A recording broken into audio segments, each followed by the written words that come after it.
Good. Out of the gate. Good. Thank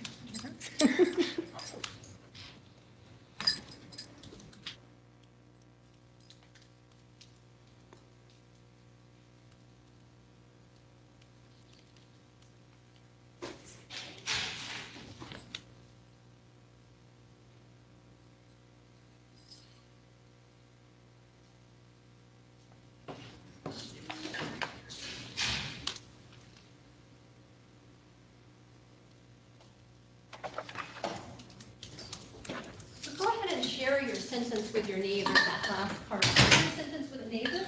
Discuss, are you trying to reach similar audiences, and what challenges you might encounter? So if you don't know the person, that's great. Go ahead and introduce yourself and just share.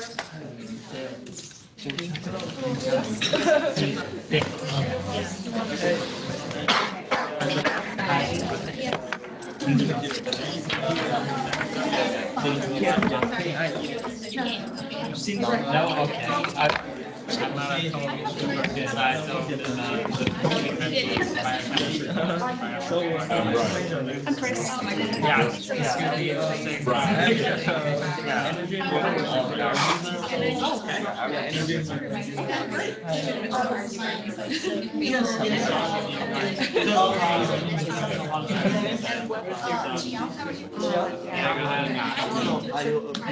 So it sounds like you guys have a lot to talk about. That's wonderful.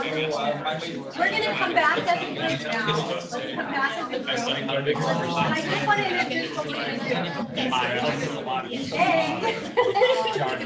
Welcome to telling your research story.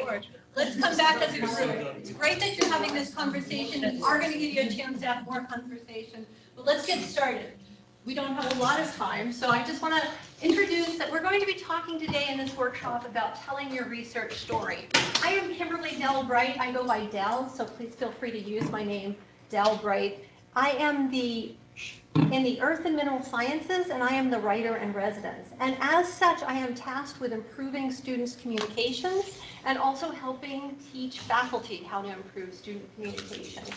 I'm very happy to be here with you today, and we do have a writing center, and the writing center is staffed by very talented graduate students whom I recruit, and I brought two of them along, and they are Becca Payne and Wong, and I'm going to have them actually share with you the process that you're going to go through. So they were very gracious about being my guinea pigs, and they're going to offer the lessons that they discovered by telling you what the situation was for them as they went through this process. And I thank you, Laylee. She's from the Graduate Writing Center, and she reached out to me, and I appreciate the opportunity, and I'm sure the students do as well. So welcome, everybody. So this is really telling your research story, but we want to remember that it's also to engage an audience. So our prompt today led us right into something really important, and that's a communication principle of audience. Who are some of the audiences that you guys identified in your response to the prompt? Just yell them out. What did you say? I'm sorry? Community members. Okay, thank you. Thank you for that. What else? Who else? Yes? Researchers in conferences. Researchers at conferences. Excellent. Okay, so there's a lot of diverse audiences, and probably some of them are sort of the same, and audience matters a lot. And I have to start with audience because it matters so much. And the way I always tell this to students that I work with a lot of undergraduates in our college, and when I ask them, do you speak or text to your grandma the same way you do to your love interest? Most of them respond with a bit of nervous laughter, as you guys did. And I think that goes to the heart of what we know, is that we all have to consider our audience in any communication. So your goal is to focus on information critical to your audience and what really matters to them, and share that, not just smother them in words. So it's easier said than done, of course, and if you want more reasons for why you have to be so concise and directed towards that audience, cognitive research indicates that our brains remember only about 3 to 5 pieces of information at a time. So your goal is to provide your audience with what they want and need, and you will need to know in order to do that, what your audience's expectations and preferences are. And sometimes that is hard. So we get started with Greg and Becca trying to figure out what their audience, who it would be.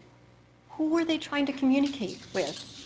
What does that audience care about? So I'm going to ask them to come over here and just tell you about their initial step into this communication tool that is one that I'm going to show you, but the very first thing they had to figure out was, well, wait a second, to whom am I trying to communicate? And so I'm a fourth year PhD student now, thinking about what I want to do after I graduate. I'm interested in teaching at community college. So I have a sort of tenuous idea of, okay, I want to communicate my research to community college students. And this is my first iteration. In going back and forth with Dell, this was not specific enough. I needed really the context behind what am I actually doing, what kind of community college students they are. So this really evolved from more of a general audience of community college students to what would I be doing in an interview. I might be discussing my research to a group of geology students, first, second year at community college, while being sort of judged by a hiring committee. So my audience evolved to include that context, and a lot of my issues in my first iteration of the message box really stemmed from having only a tenuous understanding of who my audience was.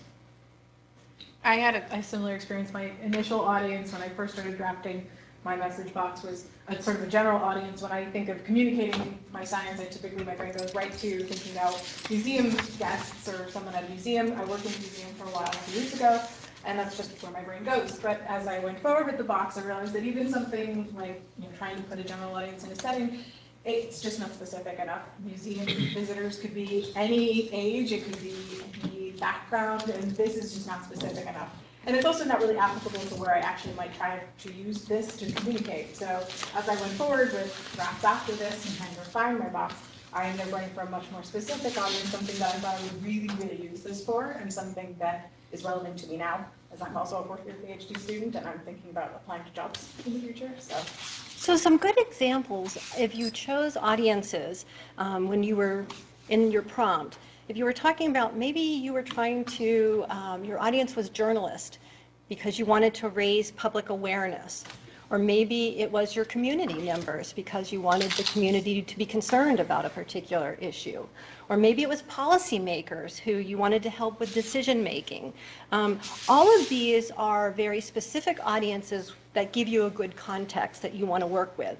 But if you just said, I'm just going to talk to anybody who's interested, that's not going to help you really target what are their expectations and preferences. So a lot of times, and I'll keep making this point, you'll see it, I'll keep coming through as a thread, I'll keep giving you more and more examples of this. A lot of times what the hard work is, it's the initial step to this communication tool, but a lot of the hard work starts with, wait a second, who is this audience and what do I know about them? And so this is a really first part. I want to make a couple comments that are important also just in terms of the overall communications. Remember that arrangement and content, arrangement, where you put things, and content are also audience specific. So academicians typically communicate in research journals, and most of us know that introduction, methods, results, and discussion kind of format. But you might also be thinking about those who are outside of academia may not be communicating in the way that we do with our peer-reviewed journal structure. So you also want to think about the different arrangements that are possible. Another thing that we just want to make mention of before we go into the nuts and bolts here is that what we're going to talk about may seem kind of like a linear process. It's the communication tool I'm going to give you may seem linear, but you can build it any way that works for you. We're going to show you in a way that seemed logical to us, but you may find yourself working on different parts of this, and you may also be presenting it in a different order. So recognize that although we're showing you one way, there are multiple ways that you could put this together. Also, important to recognize that people interpret information through the lens of their own values and cultural identities, and they're more likely to reject information that they feel is threatening to those values. This is important because it's not the sheer amount of information that you provide someone that may change their perspective. It's the way you frame your message that may or may not resonate with your audience. So if you've been keeping up with the news over the last few weeks, when I put this up, I bet you guys already understood how quickly people built narratives around this image that agreed with their own perspective. People framed those narratives around different aspects. Some would choose the hat, maybe, to frame the narrative, or the age of the elder, the smirk of the youth. But as an effective communicator, what you need to remember is you always have to be aware, sensitive, and consider how your audience is likely to interpret your information. So framing is at its essence part of the targeting a communication to a specific audience. And this is really important as we continue. We won't mention that again, but I want you to have that in the back of your mind. So I want to give you an overview. What are we going to do today? We jumped right in. We gave you the prompt. We talked about audience. The overview. Today we're going to be working on a communication tool. Okay, so a communication tool, that's what I'm going to offer you here. And it helps you develop your research and career opportunities. Here's what we have planned. A description of the message box, because that's what we're going to call this communication tool, why it's important. Then we'll build each section using real-world graduate students' examples. And we'll finish with some flair, adding a little storytelling element, and give you a chance to practice. So I want to move through quickly because I want to give you a chance to build this, practice it a little bit, but know, don't be frustrated, know that I will provide you with resources after the workshop to help you refine your message. And also the four of us will hang around, so if you have any specific questions, we'll be happy to answer those too. So just to be clear, in this workshop, we'll emphasize how to use this communication tool in the context of explaining your research. So we're going to use the context of explaining your research, but it is useful in a variety of settings. We won't be specifically talking about academic writing, but we'll be using writing principles. Everything we talk about is applicable to any communication. Writing principles exist. In the context of professional development writing is what we'll be doing. So we'll be using writing principles in the context of professional development writing. And these writing principles are relevant to any type of oral and written communications that you might explore. So more detail, the message box.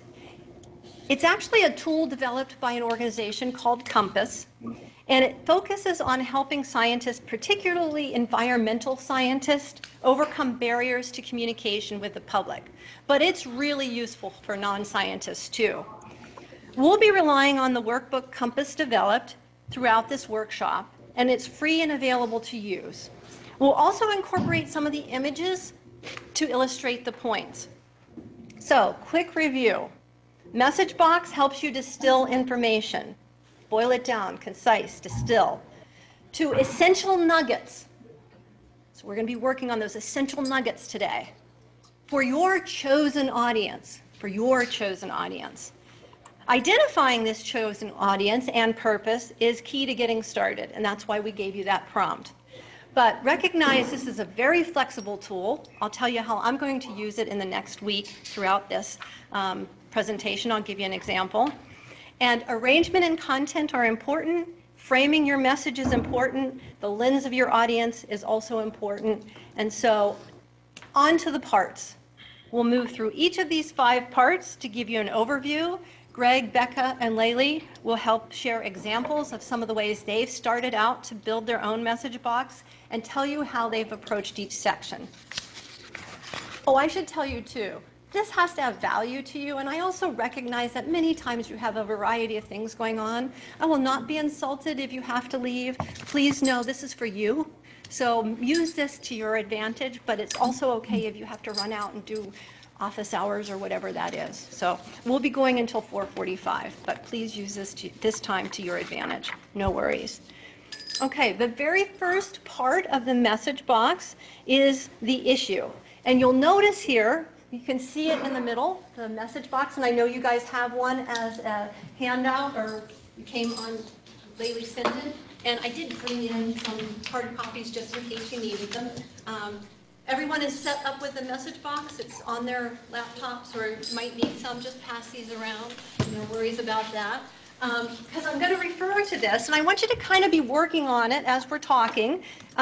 So you'll notice that that issue part is right in the middle. It occupies a key position. It's the center of the box, and it identifies and describes the overarching topic that you're addressing.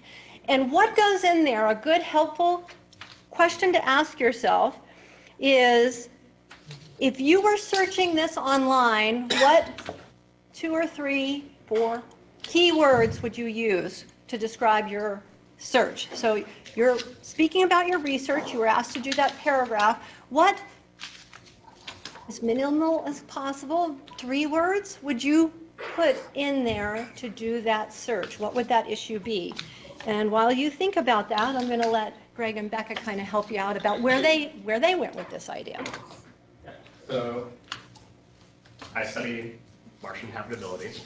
So my issue in my first iteration, you'll see how this evolved over time to its current state. But my first issue was life on Mars, which is broadly true, but really doesn't get into any particulars about what my audience would care about. I had, again, this general idea of community college students. I tried to pick something fairly broad. This suffers from the issue of being too broad, and also, what does life on Mars actually mean? Is it David Bowie? Is it life on Mars in the past? Is it the future of humans on Mars? It's not very clear. So that's something I really struggle with as I evolved the message box to really narrow down what does my audience care about. Yeah, in my first iteration, I had understanding the composition of the ancient Earth's atmosphere, which is broadly what I do. But again, since I was trying to tailor this towards a very general audience, I hadn't really focused in on something narrow. I was just trying to use terminology that wasn't too scary, but was still getting at what I actually studied. And as I went forward, I realized this is kind of still very vague, a little bit too broad, and also that the wording just isn't all that exciting. So thinking about, you know, how I could phrase this, or if I could use a different verb or a different setup to try to make this more interesting was also something that was on my mind. So just to refresh, Becca, your audience is? My audience was museum visitors. Okay. Generally. So it led to some difficulty in terms of the next spot. And yours originally was these community students, but it was like, why? Why am I talking to community college students? Okay. And by the way, one thing I want to let you know is that throughout this, we're going to show you their first, but then at the end, we are going to have the big reveal of where they are right now. So they're really kind of talking about what happened when they first got started on this. And I want you guys to feel like, first of all, keep going. If you don't know what the issue is right away, that's okay. This is part of that sorting. We all know that writing, the beauty about writing is, you know, we sit there and we go, oh, I really can't, I know what I want to say, but I just can't. And our brains feel like they're overworked and our skin feels hot to touch because we're really thinking hard. And it's by writing it sometimes that we understand the relationships and patterns that we're trying to communicate. So just keep going. If you don't have it, just keep going. And also, I want to mention, word choice does matter, specifically as it relates to your audience. Have an example there. Also, if you hear the term clean coal, is it the same as coal? Just saying, framing, word choice, audience, all matters. So be thinking of that in terms of your own context. So the issue, center, try that out, see what you got in there, what would be the search terms, and let's move into another box. I said we're going to move through these quickly, but we will give you a chance to figure them out a little bit and then practice them. So moving into the problem, the issue box provides the broader context and sets the stage, while the problem box is a little bit more focused and specific. So you may recognize this problem box as your research statement. You know, your research question turned into a statement, research question or statement. I would say it's usually best to have some kind of a statement instead of a question, but if you're still stuck on the question, that's okay too. So keep in mind, Becca and Greg also had to ask what was the problem that they were looking at. And so with my problem, I initially was trying to think of everything that I think is really important to motivate my research and where the research questions that I study come from. So I was thinking about several different big themes that motivate my work. So I was thinking about oxygen, and I was thinking about geologic proxies for the atmosphere, and I was thinking about whether or not those proxies are well defined, and I just started listing a lot of information because I thought that those were the big points to go through. And then as I started editing this in later drafts, I realized that I put in a lot of information here that probably isn't really interesting to my audience or necessary for them to understand what I do or what motivates me to study this topic. So initially it was a lot of information, and then as I went forward with editing, I tried to refine it down to just the information that I thought my audience really needed to understand what I do, and not all the background information that I think is important, but maybe it's not at the core of the problem. So you can see the metaphor for the relationship between the issue and the problem is more of this funnel. Okay, so the overarching is the issue, the problem is more specific. Obviously, there's a big connection between those. So as you're trying to do this box, you're thinking about that. And a lot of times what happens is, at this point, you might be looking at multiple problems in your research. And you're like, oh my gosh, what am I going to do? I've got like 5 of these I could put in here. And then you have to ask yourself, consider what one of these may be most important to the audience that you're directing this communication to. Generally, it's best to focus on one problem per audience because it can be too complicated otherwise. Remember the idea of cognitive research, letting us know how difficult it is for people to comprehend large numbers of points. So if you can't focus on one, you may consider just elevating one in terms of its prominence. So this one is the one that's most important for your audience to understand and appreciate. That is elevated. This other one is going to have some time given to it in your problem box, but it is not the one that's going to be given as much space or time in terms of the communication. Also, remember, when we were thinking about coming here and helping you guys, we also had to answer this.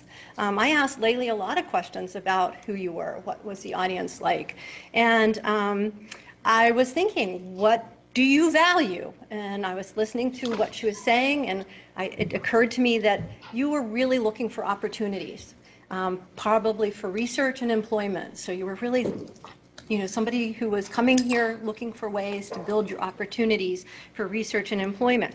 Why would you care? Well, I've been a graduate student myself. You need some more time, some more money, a different kind of life than what you're living right now, right? So you're probably really motivated because obviously you're here and it was a tremendous amount of cold and rain coming down. So you took the responsibility for figuring things out. So that's what I know about you being here. And that included the way we built this, how I was thinking about giving you what you might need. So I also always ask myself, remember the lens part, what cultural issues do I need to be thinking about in terms of addressing any audience? And empathic listening is one of the things that's important in any communication as well, because really you have to have a conversation with your audience. Now we're going to keep building towards more examples, but we're going to move through the parts just so that you understand each of them. So the next part we're going to cover is the what did we do there? The so what question. Okay, interesting. I didn't. Okay, so your so what question is basically, what is it that, why would somebody care about your research? So what does your audience value? As I told you, we were thinking about you. How does this information impact them or something they care about? And always be thinking about scale and the time frame. So Becca and Greg were working on this part, and what did you guys come up with? So for my so what, since my audience was a very broad sort of museum visitor audience that could be anybody, I was trying to think of really broad reasons why someone should be interested generally in what I study. So I started listing some kind of general things like the search for life, or how we can determine if there's life on another planet when we can't actually look at it very close up. And I realized as I was going forward that I was starting to just list things that I thought were interesting about my field or good reasons to study it, but they weren't really things that were directly related to my audience. Because my audience was so broad, some people might think this is interesting, some people might not care. It's important to keep in mind what your audience is interested in and not just list reasons that you think your audience should care. which is the issue I had with this first draft. Yeah, I had a similar experience with having not a really good idea of where my audience was. One of my bullets for the so what is answering, are we alone in the universe, which is something I put out in like general, like more public outreach talks to sort of get on the same page. But would any particular audience that I'm talking to care about that specifically? Maybe, maybe not. Another point that I put in was just really me grasping at straws of, okay, maybe if my research pans out, then it can help us with future missions on Mars, making it habitable for engineering purposes, which would be great maybe if I'm talking specifically to a certain kind of engineering student. But again, because of this tenuous idea of community college students, maybe not the most useful. So you can really see what happens here a lot, and this is when I do this as well, and probably will happen to you, is that we tend to see things from our own perspective so much, and it's really hard. You know, we say walk a mile in somebody's shoes, really look to somebody else's point of view, but that is really hard. So when I had Becca and Greg in my office and we were just talking about their message box, they were really good about talking about why they went into the research that they did. And it had everything to do with them and why they thought it was important. And I said, but wait. Okay, that's a given. Okay, but Becca eventually wanted to take this and use it to practice for interviewing. Mm-hmm. And she was like, well, they probably are going to be enthusiastic about science too, because the places I'm going to go, science positions. But they're going to want to know I have different skills than just, this research is so exciting, isn't it? Yes, it is. Look what I'm doing. So it kind of took that switch to stop thinking about why do you care to thinking, why would your audience care? And it sounds so easy, but it's not. Because most of the time what we do is think about why I care, and you're supposed to. So it's really up to you to find that intersection of your audience caring about something and your ability to communicate that. That's really your work as a good communicator. Sometimes we don't want to do that work, but then our messages aren't going to be received in the way that we want them to be, with research opportunities and employment. So really be thinking that's up to you to kind of figure out, and bringing yourself back into what does my audience value? How will this information impact them? What is something that they care about? Am I sharing it on the right scale or time frame? And I would guess for a lot of you, you probably are closer to the end of your careers as graduate students than just in the beginning, because you're starting to think about things about life after graduate school. So it's really important that as you begin to try really hard to whittle down your message, that you come back. Remember I told you it's going to be a thread? Here's the thread. Pull it through. What does your audience care about? And you can whittle away what details to include and exclude a lot by thinking, okay, so maybe it's the practical applications of my work that my audience would care about. Maybe it affects their livelihoods or their environmental, the aspect to the backyard, their own backyard in some way, or their health or their security. Maybe there's some real practical issues. Or maybe if it's a journalist, they really want a news story. I mean, I have to write those kinds of stories all the time, and when I listen to people, scientists, researchers, I'm like, yeah, but give me something that's going to give me that story, right? So if you help them do that, you're more likely to be communicating well, and that's going to be what's in that story, which is what you wanted to get out anyway. So you can see there are a lot of different people that you might be communicating with. It could be policymakers, managers, NGOs, scientists, and what are the questions that they're asking themselves, that so what question? And then you direct your communication in that way. So find the intersection between what you are working on and what your audience cares about, and that will lead to success in your communication, guaranteed. Now, at this point, I think it's really important to be able to see somebody who had kind of worked through this a little bit more in depth. And so I'm going to pull in an example here because you might be feeling a little bit frustrated, like, oh my gosh, how am I going to do this? I'm not really sure I understand. So I thought it might help to put up one of the completed examples of she's a conservation biologist. It's from Compass, and it's an interesting story. It's on the Compass website, by the way, and what happened for Kathy is that she cared a lot about wildlife habitats. And she thought, well, what audience do I have for this? And you know what she did? This is interesting. She went to conservation groups and talked to them. Probably in her evenings, Saturdays, gave talks and listened. Remember the empathic listening? What did they care about? And in those conversations, what she learned was that there was a congressperson in Virginia who was also interested in passing legislation that would protect some wildlife corridors. So she made a request to come in and speak to him and his staff. But before she did, she wrote herself, really, we call it the message box, but what it is it's a sorting tool. It's a way to kind of figure out what you're going to say, how you're going to make it matter. So she used the message box to talk to the congressperson and his staff. And you can see that's this before part. So that was her first one. And I know it's relatively hard to read. I see there's a lot of material there. But I want you to note that on that first one, she's talking about lions in California. And this is somebody who lives in Virginia. The congressperson was from Virginia.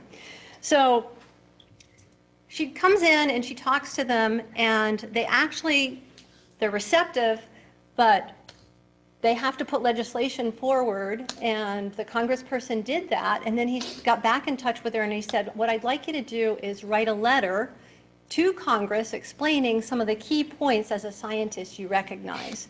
And so when she did that, it's her after box. So after the success of meeting with this congressperson who was going to get behind her and help put legislation forward, she then had to follow up, it was about 4 years later, with actually getting a letter to Congress, and then she also got prominent conservation biologists to support the letter, and that's what you see right here, the second one, the after. So what do you notice between the two? What are some of the things that come right out? I mean, the after one is way more concise. Yes, way more concise, right? That after one is way more concise.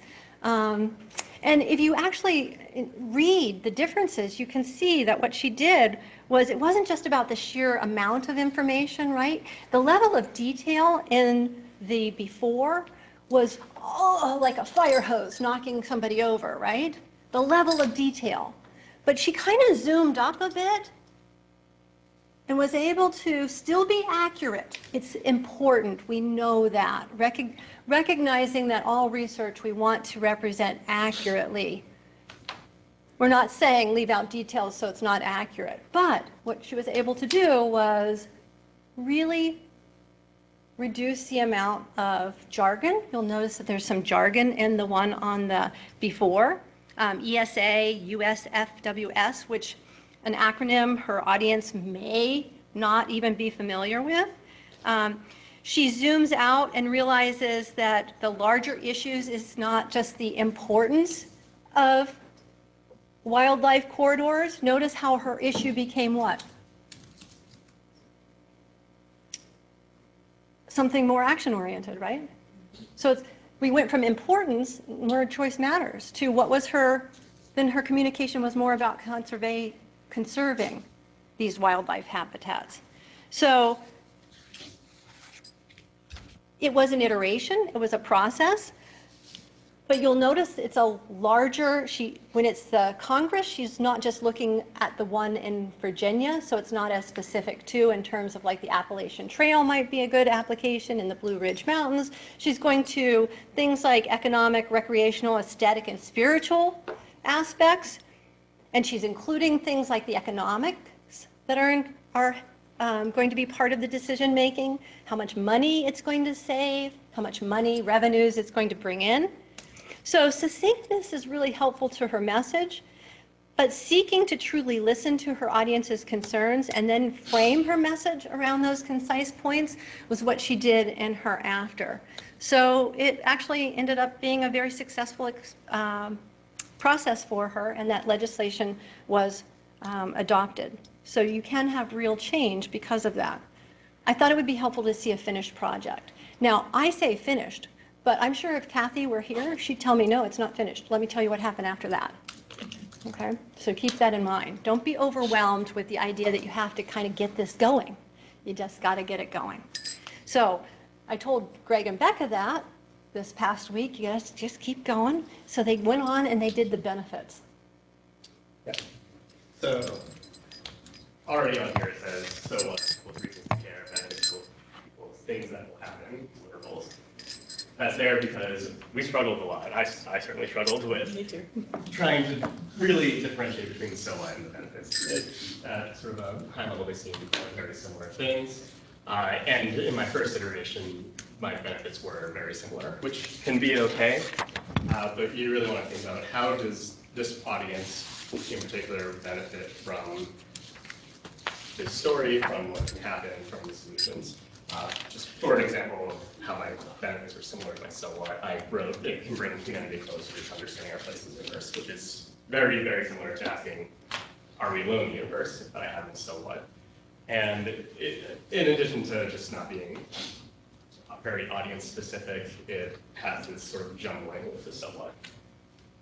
Yeah, I had a very similar experience. I had a very difficult time differentiating between the so what and the benefits. And I think that was in part also due to the fact that my audience was so broad, and I was realizing that the more I went through with this draft, that for my benefits to really have something for anybody in the audience, I tried to separate it so that I had something for scientists and then for non-scientists, so that an audience who knew a lot about what I was saying would have, you know, something good come out of my work, but also somebody who had nothing to do with my work or had never heard of it before would feel like they, you know, there was a reason to be interested or a reason to be invested. So I was trying to address a very broad audience, but also, again, I'm just really having time differentiating between, you know, the reasons to care and then what is actually going to come of my research that will help other people besides me.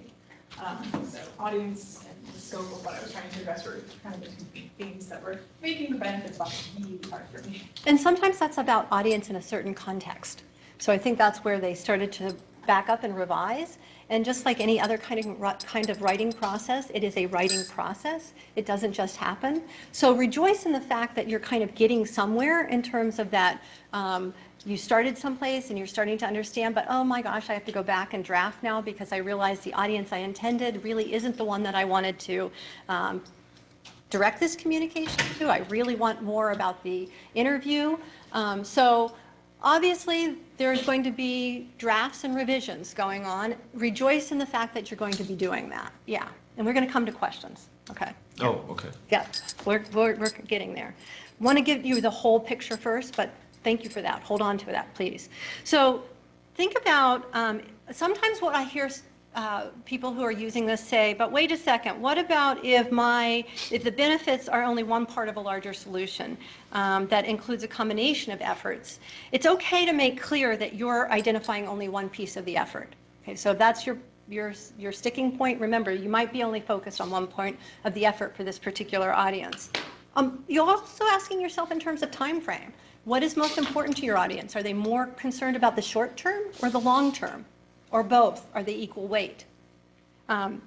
Think about, you don't have to fill in every single space in this message box. In fact, it's a lot easier to use when you don't have it overwhelmingly full of text.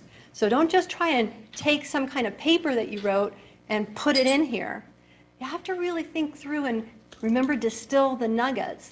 And once you've distilled the nuggets, you probably aren't going to take up every single space that's available in your message box. But really, I think what I notice when I lead people through this, and I have had students say this has worked so well for them, I actually use it. What I was going to tell you, I use it all the time. I have to go talk to the Pennsylvania Association of Environmental Educators in about a month. And I'm going to explain something that might be useful to them.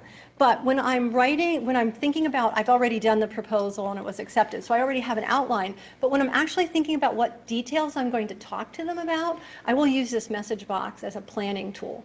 So I will have to kind of go through, and I'll probably have to do it a couple times. I like to do it over a longer period than just one day, so I'll probably do a sketch outline using this to begin with, just one, save like a 45-minute time period, fill it in, let it sit. I'll come back, and then I'll look at it. I'll probably change some things and then add some more details, take out some. But I'll use this actually to deliver another presentation. And what will I be thinking about? Well, I know this group. They're teachers, and they want practical examples. So I better have some for them, and I better have things that are tangible that they can take away. So I'm not going to be devoting a lot of my time to the theory and the reasons why. I'm going to be giving them something they can actually use in their classrooms because I know that's what they want. So I use this for a lot of reasons. I've known a lot of people who've used it successfully for a variety of reasons, but it's basically anytime you have to communicate and you want to be able to think about your message, direct it to this audience in a very distilled way. So we're talking about research, and we can go back into the research idea because obviously, and one more, I'm sorry. One point that if you struggle, one of the typical things that happens when you're doing this box is you'll find that your so what starts to bleed into your benefits. You're like, man, they seem like the same. What am I doing? The best way to kind of pull yourself back and get onto the so what is to ask yourself reasons to care. Reasons to care. Keep yourself about that. Not you, them. Reasons to care. Get in their shoes, reasons to care. And that will direct you to the so what. Stay there. That's your compass. And then the benefits are, okay, what were the things that happened? What were the deliverables? What were the actual tangibles? Things that happen. So that's the difference between the so what and the benefits. And I find that that's really useful to think about. Reasons to care. Okay. Last box is the solutions. And Becca and Greg. So solutions, on one hand, the solutions for me were the easiest section because it was just a response to my problems. That being said, it struggled from two different issues. First being that my problems weren't super well defined because I didn't have a good idea of who my audience was. And therefore my solutions weren't particularly interesting to any general community college student audience. The other issue was really an issue of scale. My solutions were pretty much just, what am I doing right now? I spend all day in front of a computer basically looking at spreadsheets right now for this project. And people don't care about that when you're presenting to some group. So I was really focused in on what is sort of my day-to-day, but my so what and my benefits are much, much larger in scale, asking very broad questions about life on Mars. Yeah, those are my two things. Yeah, I definitely agree. For me, the biggest challenge with my solutions was I had posed so many questions and so many problems in my problem box that by the time I got to solutions, I realized I needed to have some sort of resolution for 3 different problems and 3 different questions that I really couldn't answer in 2 sentences. It would be describing what I've been doing for the last 3.5 years, which I just can't do in a couple of bullet points. So as I went forward, I realized I had to really pick one problem because that would help inform my solutions and give this thing some sort of flow. But for this first draft, I just had so much going on in problems that my solutions were just all over the place. I couldn't really focus on one thing or the highlight of what I've been working on. So that's a really important point both Becca and Greg are making.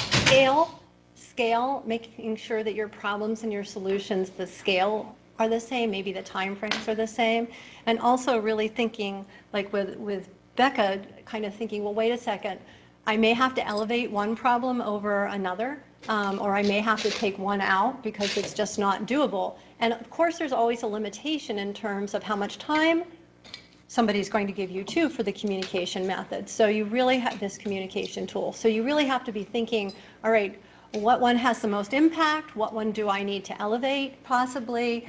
But you can't have 10 different problems that you're going to be able to really essentially boil down into those nuggets. So you're going to have to pick and choose. It is a sorting tool in very many ways. Also, I know that at this point, maybe you guys are thinking, hey, wait a second. In my field, we don't advocate for a particular solution, right? When we write limitations and recommendations, you know, this person coming out of the writing background, she thinks I can just say what we should do. We can't do that. By the way, I do have a science background as well. I understand that. Advocacy for one particular solution can take the form of these are a descriptive, in other words, not a this is the one. It can just simply be descriptive. And we do that all the time when we do recommendations and limitations at the end of the journal articles that we're writing. So keep in mind that we're not saying that you have to come up with the wand that says, voila, here's the solution. But you are arguing, for example, with Kathy, she's arguing for both an action, which had to do with conserving that wildlife. And so getting there, that solution is, okay, here's what we can do. Here's something that we can bring forward that will, if we pass this legislation, here's how those wildlife, it was a database for one. One of the solutions was to create a database. So it was about information being shared. And that really helped with the overall problem. So a lot of times the solutions are not necessarily advocacy. They might be descriptive. And also thinking about in terms of what would be the next step if somebody agreed with you. You want to be thinking about that. And for a lot of us, it's about some kind of action. So scale and advocacy kind of being, you know, something that you want to think about. All right. So we've gone through the 5, and I want to give us a chance to practice. I want to give you a chance to kind of go through things.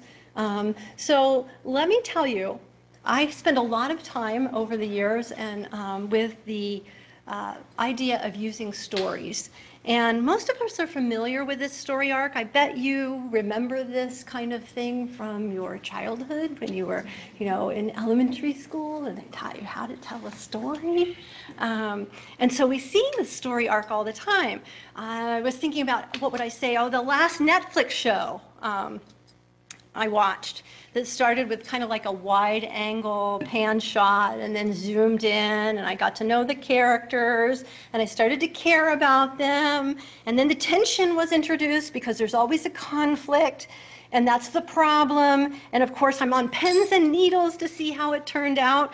And then when there was this denouement, a solution, it was all wrapped up, it felt good, okay, order was restored, I'm okay, I can go on and watch another one.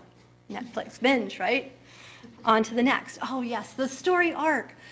But a lot of times we don't realize how important the story part is to our research. Remember I said telling your research story. So what I'm suggesting to you, and which I know to be true, there's lots of research to suggest the same. I'm not going to give you a lot of theory about that because I know my audience. This theory is not where you're going. But there is a lot of theory to say that stories have power, and there's a lot of research to suggest that the way our brains actually work are geared towards narratives. There's a reason why we used to sit around the fireplace and tell stories, and it's the way we've always communicated. So our brains are hardwired for really accepting information through a narrative. And if you don't believe me, think back to the apple story. I bet you've heard of it. Sir Isaac Newton is sitting under the branches of an apple tree and boink, he gets hit on the head and the mysteries of the universe are unveiled to him, and then he knows about the theory of gravitation. Now, this story is actually true, but probably not told in exactly that way. But it is a true story because we know that stories have a way of really helping us digest information. So I gave the overview of the message box, which is the way you're going to kind of make things concise and gear it towards a particular audience. But now I'm saying add a little flair, a little bling. What do you do to add a little bling?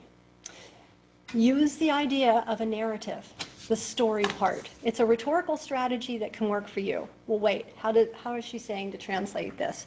All right. Start with a striking, relevant anecdote, statistic, or statement that introduces the issue. Cover the interesting critical dimensions of the problem. Hit your core research to care as they relate to the specific group. in the so what. Provide constructive ways to fix the problem using the solution. Motivate to move forward with steps towards achieving the benefits. And add in your authentic self. You, with all your beautiful visual cues and your expressions of enthusiasm about the work that you do. I know sometimes it can feel hard, but you do. I always love talking to you guys. And you have the power to bring attention to important issues. So, your research story, told in a concise and powerful way with a clear sense of the purpose, is going to help you open doors and snag the opportunities you want. But you don't believe me yet, so we got to get you to practice a little bit. How about if I give you, let's see, let's give you guys 5 minutes to work on your message boxes. And then what we're going to do is put you guys in groups and have you share them. Sound like a plan? Yeah? Good? Okay? And we'll kind of go around and just see if you guys have any questions and help you. But we're going to give you until 4:15. 5 minutes, work on them. Certainly you can talk to each other if you want. You don't have to have a completely quiet class. If you're asking somebody questions, that's okay. And we'll just mingle. Okay? The lady who has we're mingling.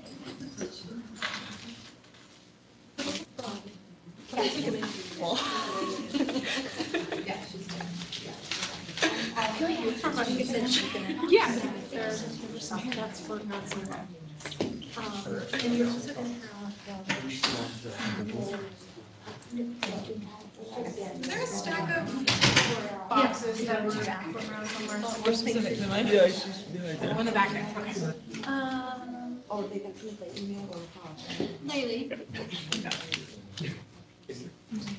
So they're going to have a copy of the presentation.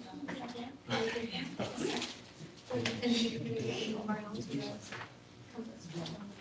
Yes, because I have it on my, it's on my slide. That's what I thought. Oh, yeah, sure. Oh, share your meeting, send you Do it email the way you or? want. That's what I was saying. You can put it Yeah, sure. Did you, Very important. you did not register? Yeah, I did. What's your email? other researchers, okay? So are there Why? Why? Okay, is it a conference? Yep. Those are important things. Because we're just out talking to a researcher and you're different. But this is in your field, so you're going to be able to use some of the jargon. You're going to go into your depth. You're going to make choices about. So, who are you trying to? What would they want to know? Whatever you want. They're Who are the you? research. What do you have of values that you can get? Yes. So that helps kind of narrow down. So, Yes. so So my the example. fact that you now have, okay, I'm You want talking to keep it to my peers So my example. at a conference, and now I know what I to talk want. to community Something that's related to or their own community college research. geology So students even though you might think, during an interview. So I had to Yeah. I want to talk about balance this. sort of I want to what talk do about this. community college Actually, geology wait a students second, what's a better way to talk what about do it? hiring managers when they see it. Help? So then I explained You can do that, just keep, it's iteration. You should have your audience. That's why I said, yeah, do whatever. yeah, in my case, yeah. So Any of the. Any of that that you want. Usually good to have audience and issue, and then move to the audience. Because I like to do so what. Okay. So what direction? Okay. That's what I'll do when I do my presentation. I'll try to figure out, Yeah. not them so what, them so what. And then I say, oh, that helps me figure out how I'm going to solve this problem. Okay? And my ideas would be both the requester Anyone have a and question? the servers, like server providers, from the seas. okay.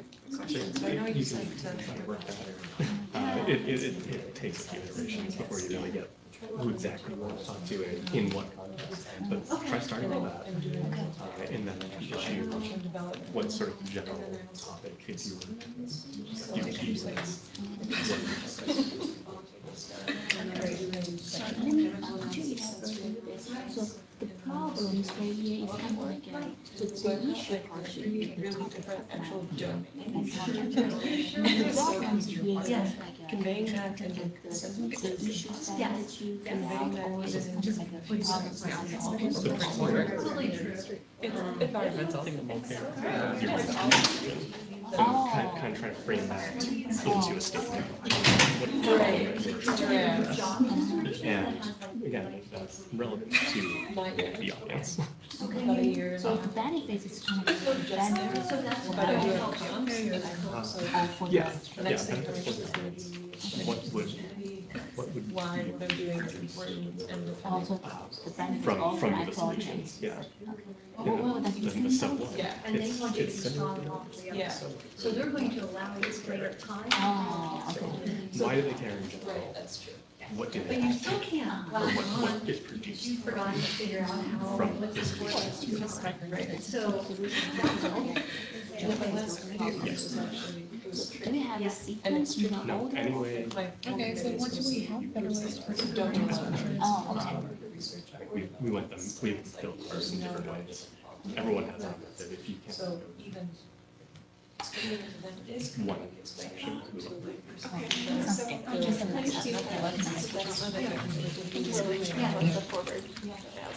So you're right, like, yeah, they might be psyched about it, but they're still not knowledgeable. And then it might be this weird challenge that science is. Yes. Thank you. Yep. And then you have to figure out, okay, so would it be better off in the next meeting?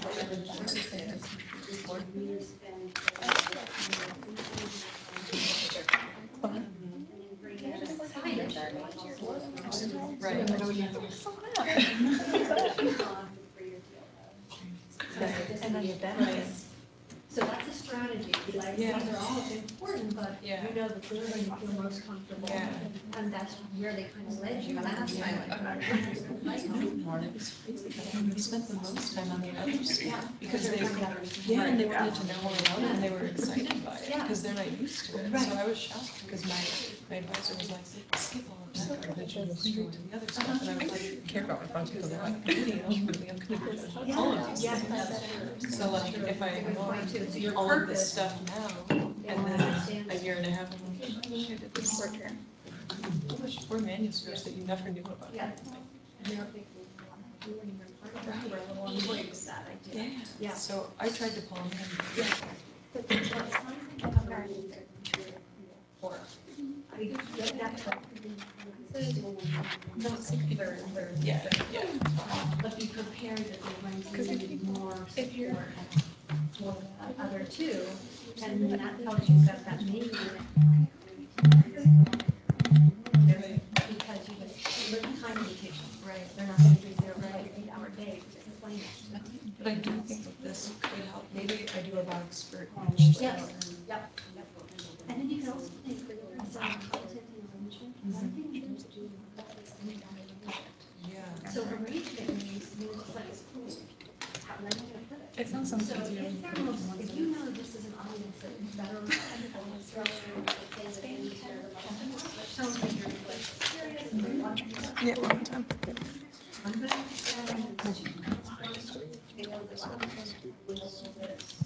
Maybe like, yeah, we have time. Yeah. Well, we can't have any other.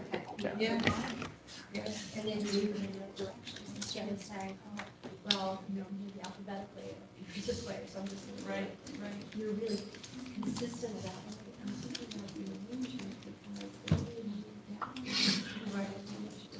But you're right, when you go there, job, it's going to have some kind of like bigger overarching, what do they want you to do? And that tells you that even if you have some additional skills, for this job, you're gonna push this one out, right? And this job is right, this one, and in fact, three. And the tricky part is the initially, as we let's fit together better. Yeah. And then when I actually did the research, it Yeah. turned out that we Yeah. didn't. So. So that means right? And actually, I think it's also hard to bring up Okay. right? It shows that I'm not thinking of coming here and I'm gonna have this piece go here and Yeah. this, well, Yeah. like I've already lived the world Yeah. where I don't have the pieces there. And here's what I did, I actually went over time, Yeah. here I changed language. Yeah. So that's a different place to go. And not try to force it into the No, box. yeah, absolutely. We're good. I'm sorry, Yep, sorry, we're I'm good. sorry. Go. Thank you, Becca. Sorry. No, good.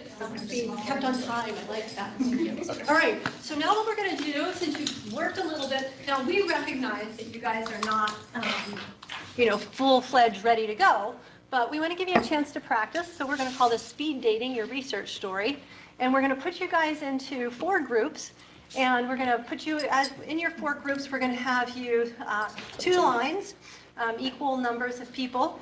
1 line is going to stay stationary, and then I'm going to give you, I think I'm going to just keep it at a minute. I know that's really hard. See what you can say in a minute, and then the other person says what they can say in a minute, and then we're going to move one of the lines down, and you're going to have another chance to do it again. And we'll see, we'll probably get at least 3 or 4 times for you to be able to do this kind of pairing, where you're talking fast about what your research is, but try and add that story, and let's see where you can, what you observe. And then we'll kind of close with Greg and Becca's examples, and we'll hang back for questions. So, let's see. How long can we talk about our research? I'm gonna time you, 1 minute. Yeah, I'll keep you going. Yeah, I'll be the timer. All right. Groups of 7, 6 or 7. Yeah, okay. So why don't we take 4 groups of, let's see. You could count off. Yes, 1, 2, 3, what did we say, 4? 4. 1, 2, help me out here, guys. 3, 4. 1, 2, 3, 4. 1, 2, 3. Right here, 4. 4, 1, 2, 3. 4. Thank you. 1, 2, 3. Oh. Perfect. Okay, so let's have the 1s over here, the 2s over here, the 3s over there, and the 4s back there. Sorry? Which number are you? You're 3. I'm 3 or 4. So I'm 3 or 4, yeah. Sorry for the numbers, guys, but it seemed like. We cannot take our laptops. So, Becca and Greg Over here. Yeah. 4 is over here? On 2s? Yeah, sorry. 2s? Okay, 2s, my 2s? I'm 2. Okay. 2s? So I'm gonna have you guys stand in 2 lines. 2s, stand in 2 lines. Matching each other. Definitely more. Where is it? Oh, here we go. We're gonna have you stand over there. All right. Okay, so you want to be standing face to face, like this group. We can do 2 lines. Group number 2 is guys. Yeah. So rocking it over here. Yeah. So you face each other. And I'm going to start everybody at the same time. So, Take a minute and trade your stories. like that.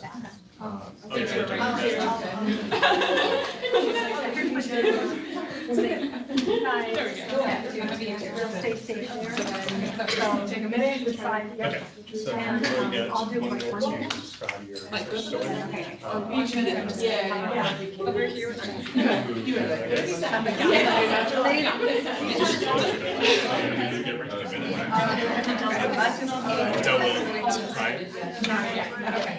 Okay, guys, ready? We ready?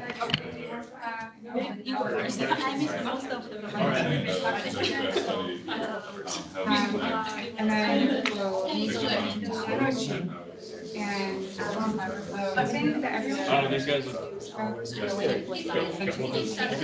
Go ahead and start. Okay, so okay, so whichever thing, yeah, I wasn't sure how the stationary went. What's your? So I work with RNA. Okay. Molecule based RNA. And just like anything, what it looks like in the structure, I was working on a method to it. You're developing a method to reproduce how so I'm expanding the method that we have by adding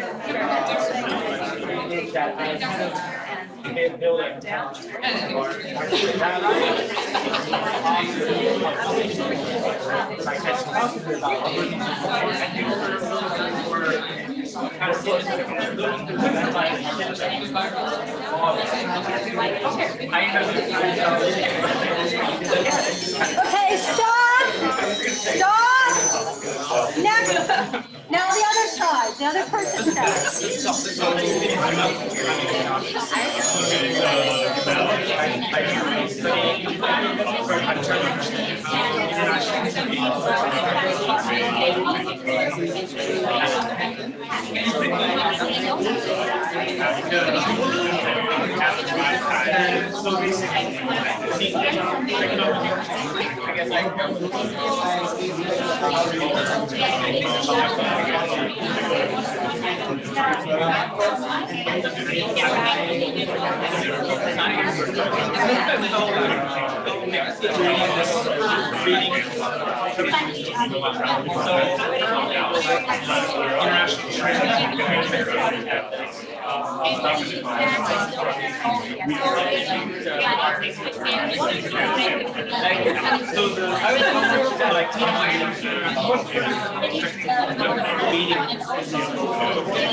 I study international life. And all of this stuff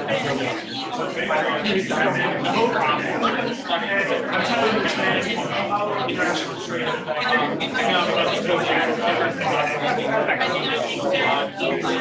Trading practice.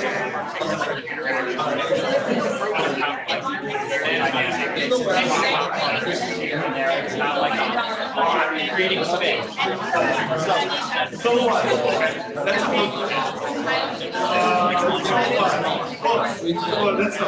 So we don't really understand what's happening. Oh yeah. Basically, I don't know. Right.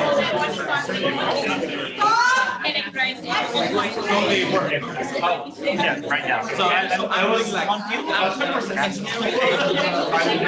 Like, problem, how to And I'm looking to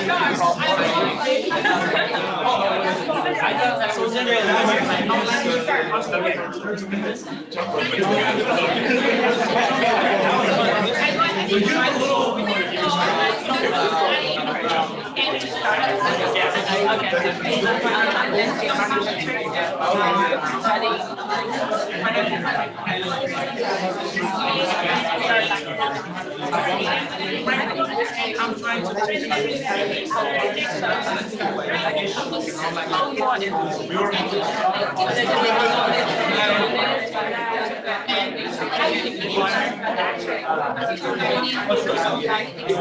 One more minute, this is the last one.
Okay, stop. Everybody go ahead.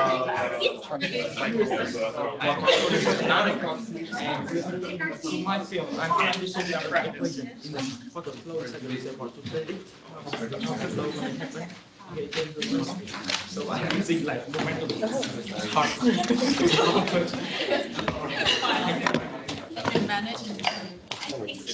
Okay. So, what are some of your observations? How did it go? Oh, it's very difficult. Very difficult. Why? What is it? We don't know the terms. You know, oh, okay, so part of it was the jargon, right? Part of it was the acronym. Part of it was just this like, oh my gosh, you're speaking a foreign language. I don't understand that, right? Yeah. So that's something to really be aware of. That's great. Yeah, what else? I feel like you need more than a minute to tell who your audience is, Yeah. let alone talk about what you're doing. Okay, so you really felt the time crunch, but you know that they say, I know you guys have different, maybe you're not just an elevator speech, but you've heard it's really important to have a 30-second. I gave you a minute. I gave you twice as long. Because an elevator ride is 30 seconds. And what happens if you happen to be in an elevator with somebody or just standing next to somebody in a tailgate? And they say, oh, really, what do you study? And they actually could have an amazing opportunity for you, but you just can't figure out how to say it as quickly to let them know that. And then they're off. The doors close, down the hallway. But normally in those situations, you have like a background, at least like at a conference, you know that what the conference is at and you know the baseline of people's like whatever. And then I have like a super general one too. Yes. But in this situation, I ran into some people who do things completely different than me and then someone that was in my department. Yeah, that's hard when there's multiple audiences, absolutely. So maybe what you're saying is, I need to have some for every occasion and figure out first, like which one am I going to pull out? I'm going to do the general one here, I'm going to do the 30-second one here, I'm going to do the 2-minute one here, right? So kind of coming up with a variety of ways to present that information could be a really good thing. And figure out.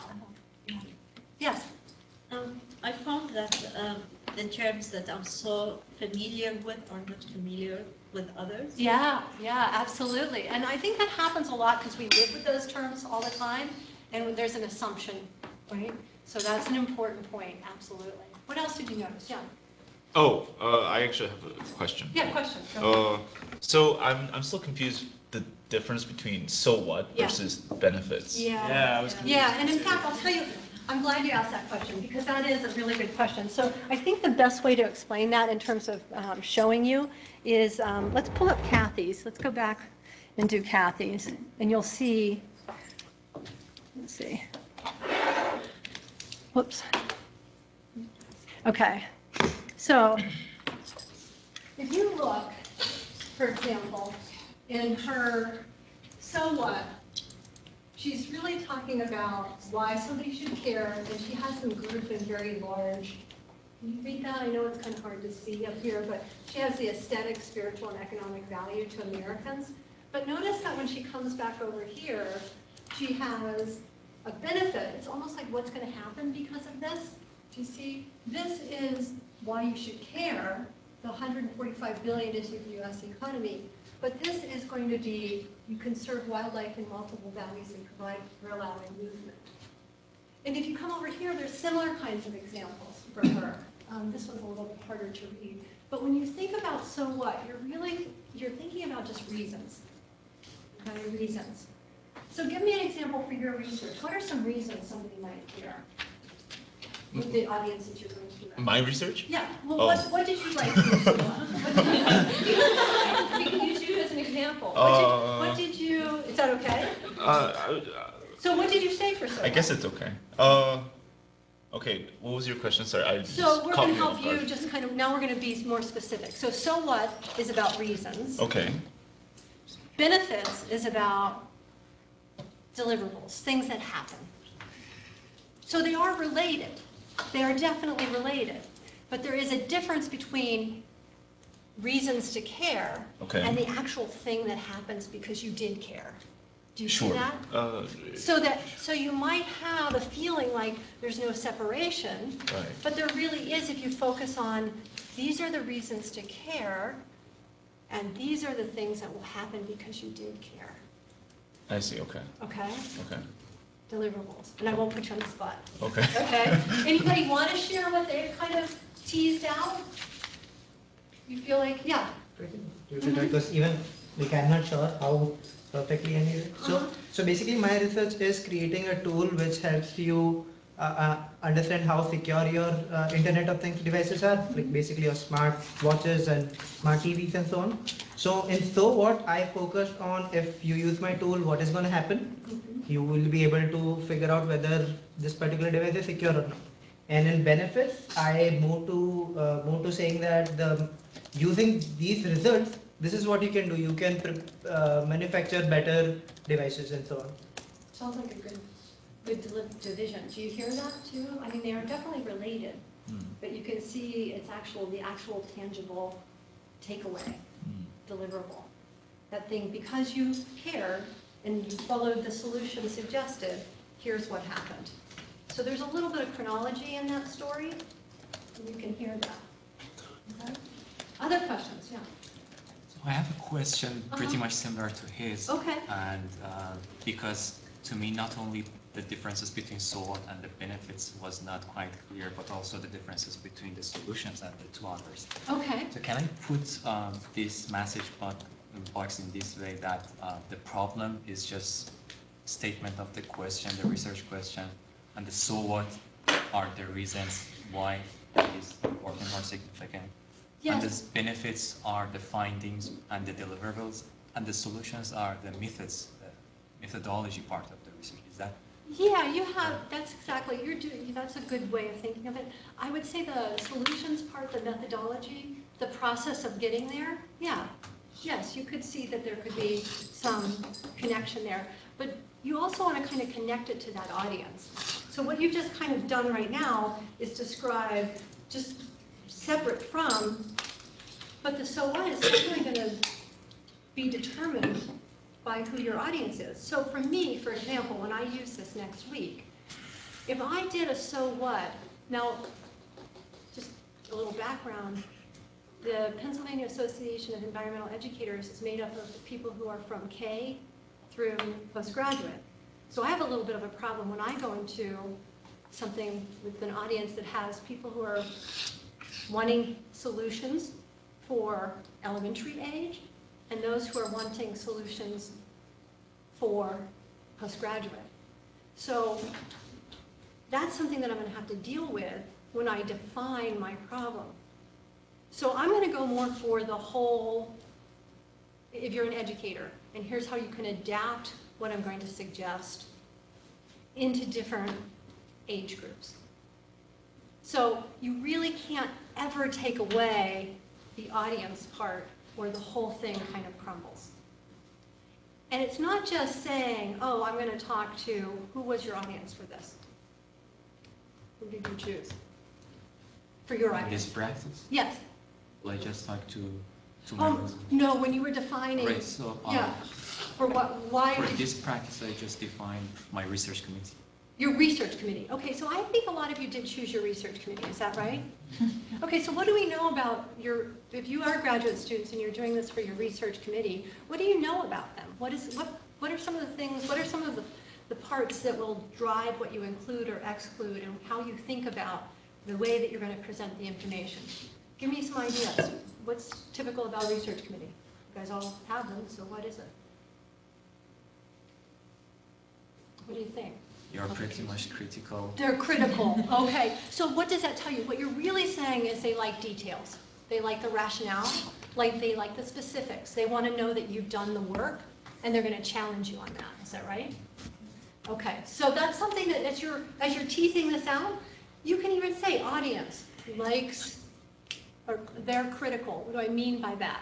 What's more specific? So you might have as an additional part of this communication a whole list of ways that you're going to support it if you get challenged in that concise nugget, right? So, but you've already thought that through. They may require additional appendix to your communication, but you may not be spouting out all of the references and all of the ways. You're going to give maybe a more general picture if you're trying to make this more concise. But obviously your research committee is going to be critical. And the goal there is to make you have the best dissertation possible. So their purpose is nicely aligned with your purpose. So that's a good thing. What else do you know about them? Well, every committee is different, but I'd say in general, the overlap of their expertise might be pretty small. Like if you picture a Venn diagram, like the big circle is pretty big for each of the three people, and where they all overlap is small. So you really need to focus on that so that they can all understand it. Okay, so that's an interesting thing. That's what we were talking in the back, and I'm sorry I didn't get your name. It's Allison. Allison. I was talking to Allison about that because, Allison, do you mind just kind of filling in? Because I think these are typical things that you guys all might be dealing with. Sure. Yeah. So I'm studying a dual title degree. So there's two aspects of my research. One is food science. The other is international agriculture and development. So and somehow my food science part got split into consumer science and also sensory science and chemistry, food chemistry. And then I'm doing a development portion that's in Honduras, interviewing the cocoa liquor sensory panel of Honduras. So how do I fit all these pieces together in one fluid story? It seems really challenging and almost impossible to do in one sentence. Maybe even a paragraph is like pushing it. And to communicate it with all of the people in my committee, most of them are food scientists, so a lot of the stuff they're confused about anyway, except the food chemistry and the sensory science. Okay, so we had a little bit of a takeaway from that. The idea is her audience is going to allow her to be more detailed than somebody who you might be meeting in an elevator, right? Who's just saying, so what do you do?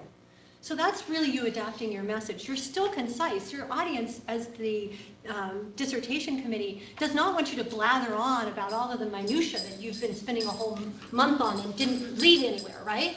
They want you to be able to collect and be able to say what you're doing in a concise way. You don't get an excuse for not being concise, but they're going to allow you more detail. And that means that you still are adapting your message to an audience. And for Allison, she was figuring out like, well, they're really interested in these two parts. Her Venn diagram is that there's one part that's very comfortable for her committee, and then there's the other two that are not, but they were really excited to hear about it.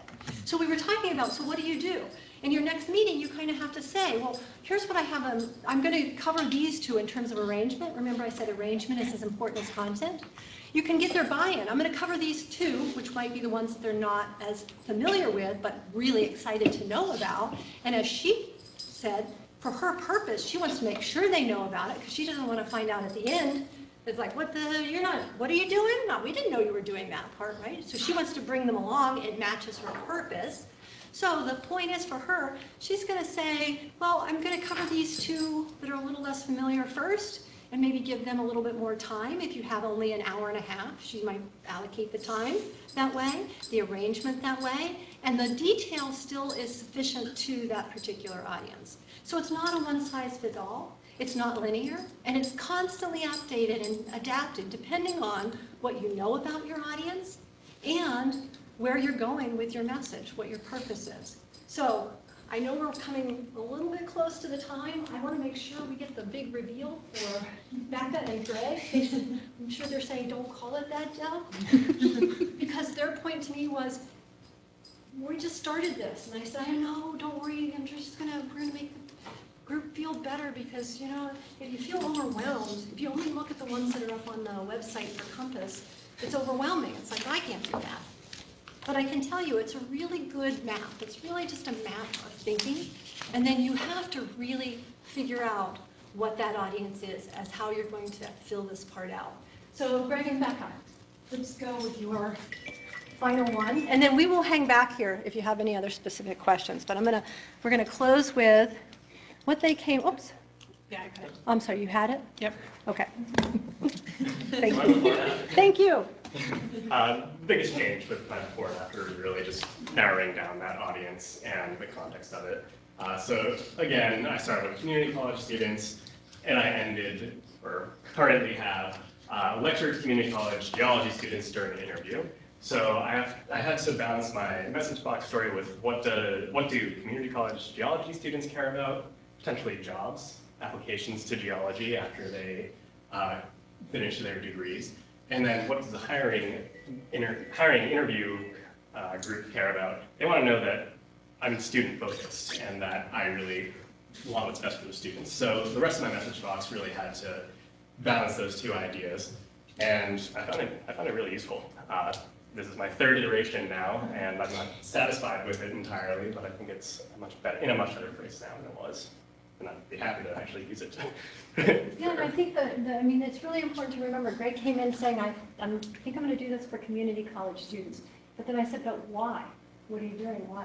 And then he was like, well, I figure I'm going to have to do a lecture at some point. And I said, okay, so your other audience is really that interview committee. And there are often times when you go for an interview and you have to do an actual teaching session. So his message box became a lot more approachable for him after he realized, well, wait, my overall purpose is to get that job. So yeah, I'm teaching a class, but I'm also really letting that interview committee know about my skills and my research through this teaching of a class. So I think that really helped. That's my observation. Yeah. And Becca. So with mine, I realized that a lot of my issues were stemming from the fact that I hadn't really picked a specific audience. So I went back and thought about where I would really want to use this tool to try to create a pitch for someone or talk to someone about my work. And I thought that two places would really appeal to me were things like proposals for grants or specifically a job interview. I'd like to work at a liberal arts college and teach there at some point. I mean, your future. So I thought about, okay, if I'm talking to a hiring committee at a liberal arts college, how can I talk about my research in a way that will appeal to them when they're thinking about me as somebody who's going to be doing research and teaching their department, but someone who's going to be a colleague, somebody who's hopefully going to be a resource for the department. So I was trying to structure my message box, instead of just being sort of generally communicating my research, just thinking about what they would be interested in, what that committee would want to hear. So I rephrased my issue a little bit just to be more dynamic. I boiled down my problems to one problem that I thought would be interesting to them. It's a little broader in terms of one area that they would really be interested in hearing more about. I tried to refocus my so what to be things that would benefit the department. So instead of just listing reasons why I'm interested in what I do, I was thinking about things like opportunities for collaborative research, or things that students could also contribute to, or things that would help to generate interest in the department because it's an interesting kind of unexplored field and what I do. And then from that, because my problems were more focused and my so what kind of was geared towards them, I could bring the solutions around full circle to be focused on that one problem that I picked out. And my benefits are things that can result from the solution that I actually focused on. So I feel like this is a fourth iteration of the message box, and I think I still need to shorten it, and I think I need to especially refine my solutions and my benefits. I'm still not totally happy with those, but it's definitely better than it was. And I feel like it's a lot more tailored to a specific audience, which is really what makes it so useful. Okay, thank you so much. And so we leave you guys with the idea of don't just talk about your work, tell stories about it. And I want to make sure that you also, and this is going to, the slides will be available to you, so you don't have to copy anything or whatever, but you'll notice that one that I bolded, that's the link that will take you to a lot of examples. We only had a short period of time to kind of give you a lot of information, but we also wanted you to practice. So if you would like, this is where you can go to really read in depth with more examples. And I can tell you that for myself, every time I really need to figure out something, I use this. It's a good map. So let us know what you think. I understand too that this is something that will be sent to you, so if you're in a time crunch, no worries, but there's a link to let us know what you think, and if you prefer, it will be emailed to you later. But thank you so much. We appreciate your enthusiasm, and I hope something of value came for you, and we'll hang back here to answer any other questions that you might have. Thank you. Thank you.